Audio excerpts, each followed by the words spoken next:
हरियाणा के कैबिनेट मंत्री अनिल विज ने एनर्जी डिपार्टमेंट के अधिकारियों के साथ बैठक करने के बाद मीडिया से मुखातिब होते हुए ज़रूरी बातें बताई। उन्होंने कहा कि एनर्जी कंजर्वेशन के लिए कंजर्वेशन एक्ट लागू करने का फैसला लिया गया है।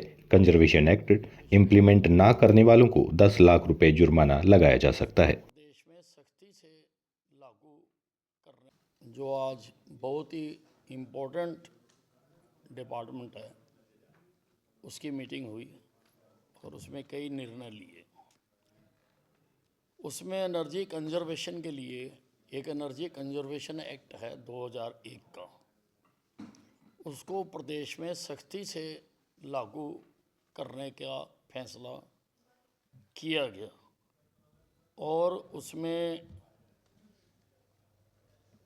उसको इम्प्लीमेंट ना करने वालों पर 10 लाख रुपए तक का जुर्माना लगाया जा सकता है।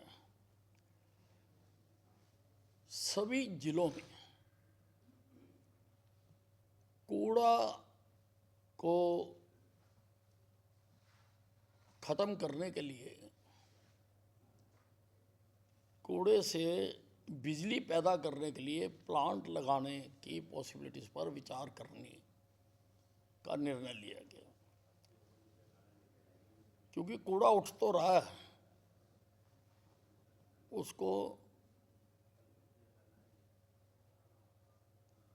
उसका किस प्रकार से उसको ख़त्म किया जाए वो नहीं हो पा रहा। और इसलिए अगर ये हम करें तो इससे बिजली भी बन सकती है। एक हरियाणा में लगा हुआ है, उससे 8 मेगावाट बिजली पैदा की जा रही है।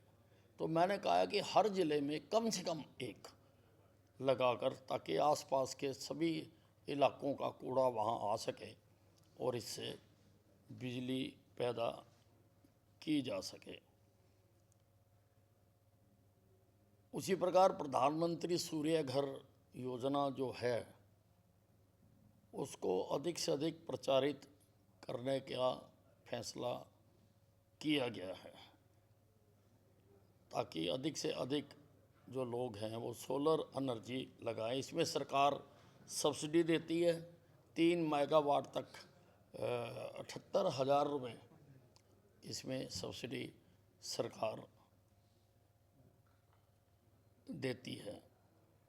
और सभी डिपार्टमेंट्स को, इंडस्ट्रीज़ को और लोगों को ये प्रार्थना की गई है कि वो जो आम बल्ब हैं उनकी जगह पर केवल एलईडी बल्ब ही लगाएं सब जगह पर, चाहे स्ट्रीट लाइट है। कमेटियां भी सब हम लिख के भी भेज रहे हैं कमेटियों को कि केवल एलईडी ही लगाई जाए। उसी प्रकार से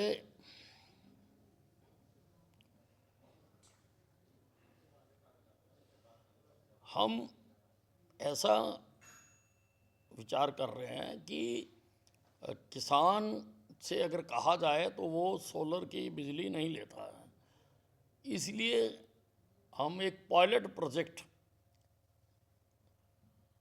लगाने का फैसला किया है। किसी एक गांव में, जिस गांव की पंचायत ज़मीन दे देगी, वहाँ पर हम सोलर पावर हाउस लगाएंगे और उस सोलर पावर हाउस से सभी ट्यूबवेलों को हम, गांव के जितने भी ट्यूबवेल होंगे, हम लाइट देंगे। उसमें किसी का एतराज़ भी नहीं होगा। बिजली भाखड़ा से आ रही है या पानीपत से आ रही है या सोलर से आ रही है, तो उसमें किसी को एतराज़ भी नहीं होगा। और ये खाली दिन की बिजली होगी, रात का सिस्टम इसमें नहीं होगा। दिन की जो बिजली है वो केवल 2 रुपये यूनिट पड़ती है। तो जो इतनी बड़ी सब्सिडी दे रहे हैं हम, उसमें भी बचाव होगा। अगर ये कामयाब हो गया तो गांव-गांव में ये सोलर पावर हाउस लगाए जाएंगे। प्रधानमंत्री सूर्य घर योजना में कितने किलोवाट तक जो है सब्सिडी दे रहे हैं? 3 किलोवाट तक। आज कांग्रेस ने प्रदर्शन किया पूरे प्रदेश भर में, हर एक जिले में, और जो अमित शाह गृह मंत्री ने संसद में बयान दिया था, डॉक्टर अंबेडकर का कह रहे हैं कि अपमान किया है उन्होंने, कैसे देखते हैं? अब ऐसा है, ये कांग्रेस पार्टी हार से हताशा अपनी शो कर रही है। कोई ऐसी बात बाबा साहब अम्बेडकर के बारे में, जो कि जिन्होंने हमारा संविधान बनाया और समाज को उठाने का काम किया, कोई भी उनके बारे में ऐसी बात नहीं कर सकता। और फिर पार्लियामेंट है, पार्लियामेंट में जब कही अगर कोई बात, तो उस वक्त तो किसी कांग्रेसी ने जवाब नहीं दिया। ये तो सारा किसी ना किसी एजेंसी जो हिंदुस्तान में डिस्टर्बेंस पैदा करना चाहती है, उसके इशारे पर ये सब किया गया। अगले दिन बैनर लेके आ गए, उसी दिन पार्लियामेंट चर्चा के लिए है।